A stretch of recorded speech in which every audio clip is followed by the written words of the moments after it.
ulit sa inyo.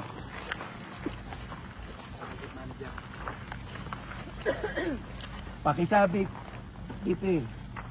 ipapadeklara ko kayong persona non grata sa probinsya ko. Saan kayo nakakitang gobernador? Ayaw akong papasukin kung wala daw written permit ninyo. Ay, kasasabi lang ng gwardiya kanina eh. May advice kasi yung family ko na nahuli lang yung info ng gwardiya siguro. Grabe kayo. Tandaan nyo ito. Ako ang gobernador sa probinsyang ito. Pinoproteksyonan ko lang kami, tas ganito kayo nagninegosyo. Sasabihin nyo hindi pwedeng pumasok dahil wala kayong written permit? Wala po kami advice. Ano walang advice? Sabi ng gwardiya. O ngayon, ipuputo ko lahat ito. Nananahimik ako ng ilang panahon. Tingnan natin kung gaano kapalpak ang trabaho nyo dito.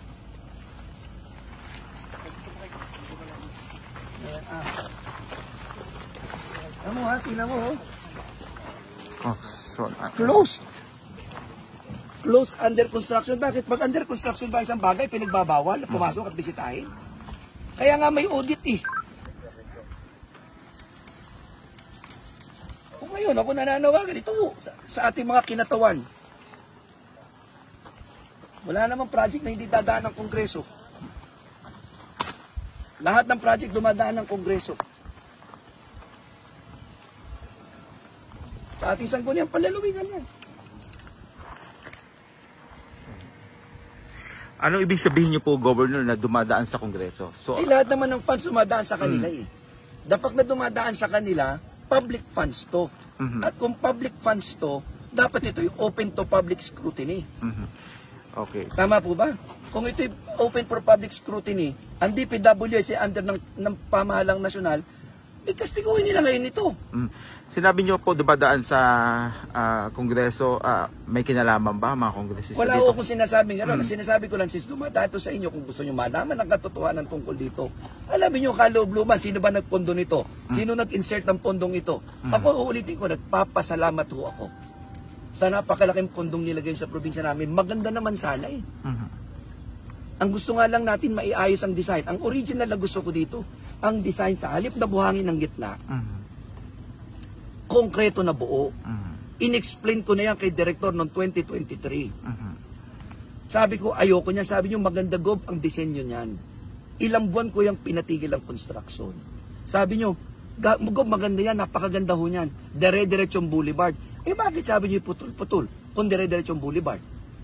Ikalawa, bakit naman ang loob ng ginagawa ninyo napakanipis na konkreto? Uulitin ko, 1 billion per kilometer. Hindi ko may paliwanag sa akin yun personally. Alin yung Governor binabanggit niyo nung gumuho na nung 2020? 24. Bahagi na ho nito yun. Tama? Bahagi na nito.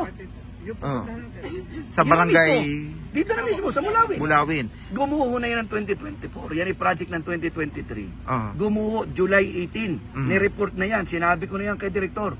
July 18. Ginawa. Tapos ganito na naman. Hindi ho ako nagkulang. 3 taon ko itong ibinibilin sa DPWH. Pagpasensya na Direktor. Pero nasobrahan naman yata ngayon ang instruction dito. Akala ko nagtutulungan tayo para masolve ang problema. Hindi ko lang ho talaga matanggap na pagbabawalan akong pumasok nang walang instruction ninyo. Sabi ng gwardiya dito sa construction nito. Governor, sa 3 taon, 2023, 24 hanggang ngayon, magkano na yung nailang pondo dito sa